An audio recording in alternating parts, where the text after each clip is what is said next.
ఇప్పుడు అధికారంలో వాళ్ళు ఉన్నారు కదమ్మా, ఇప్పుడు అధికారంలో వాళ్ళు ఉన్నారు కదా, మా భూములు తీసుకుంటాడా, మా భూములు తీసుకుంటాడా? అధికారం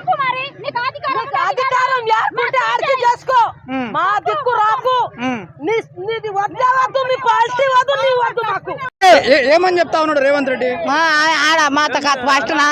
ఫస్ట్ మీటింగ్ లా తొడగొట్టుకున్నాడు, నా నాలుకే వేసుకుంటా అన్నాడు. మీకు చేయకపోతే 2 లక్షల పింఛన్ అది ఎలక్షన్ ముందు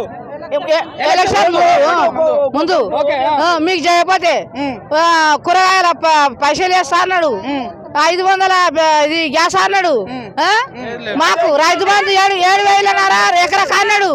ఇవన్నీ మొట్ట చూపిండు.